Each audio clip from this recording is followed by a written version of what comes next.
All right, do the warm days have you thinking about a nice, cool sandwich you can enjoy? They do now.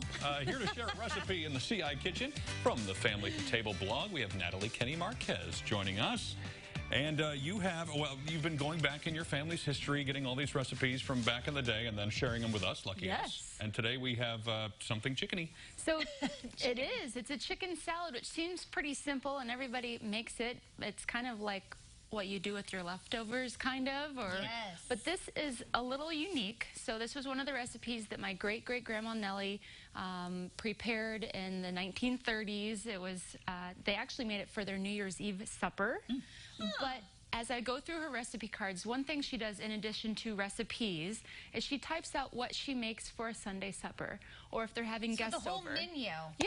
She said who comes over and what they brought and if it was someone's birthday. And so oftentimes Sunday supper involves some kind of chicken salad with her popover rolls or on lettuce cups. And, you know, I just think it's really neat that she not only tracked the recipe, kept that, but she also said what happened at the event. That is cool. I expected more ingredients, quite honestly. I mean, it looks very simple. It's chicken, celery, mayo, and nuts. And pimentos.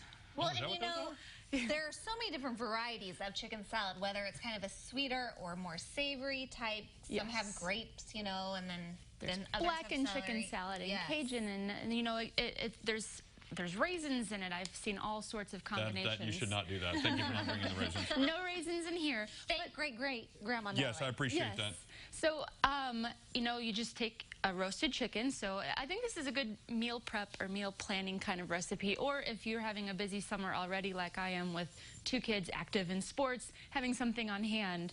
So you pull the chicken, you add a little bit of celery to it, and the Miracle Whip, she specifically said Miracle Whip. Really? Yep. And this is just the chicken that's under like the heat lamps at the store, the full chicken thing. You just well, you buy could probably do that. If you roast a chicken for Sunday supper and have leftovers, then here you go for Monday and Tuesday lunch. Or have some chicken breasts, put them in the crock pot if you don't want to heat up your house with the oven. That's another way to do it. Canned chicken?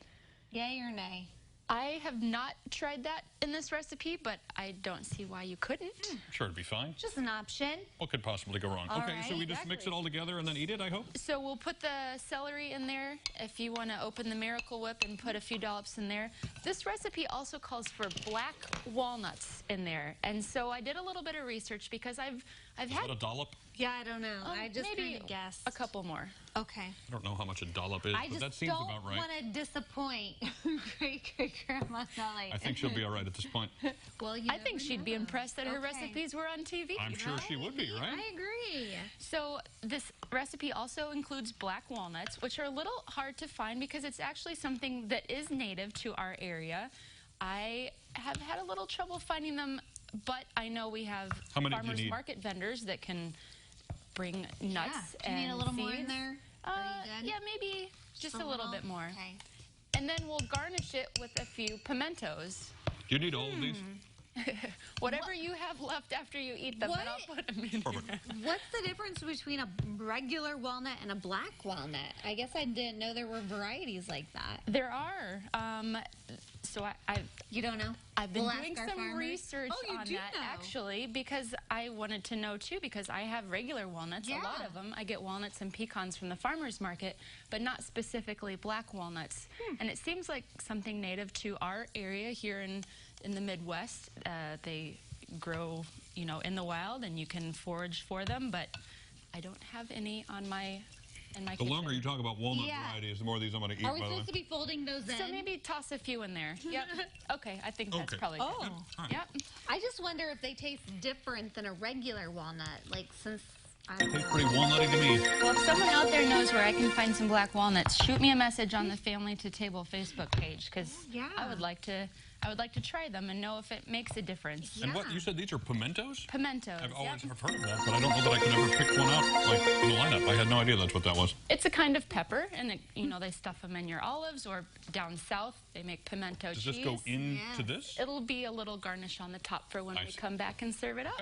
Okay, well, try it then. We're going to keep stirring, and there's a look at Natalie's Family to Table website, where she has all of her recipes that she shares here on CI Living, as well as links to her social media, which we'll connect you with at SierraLiving.tv.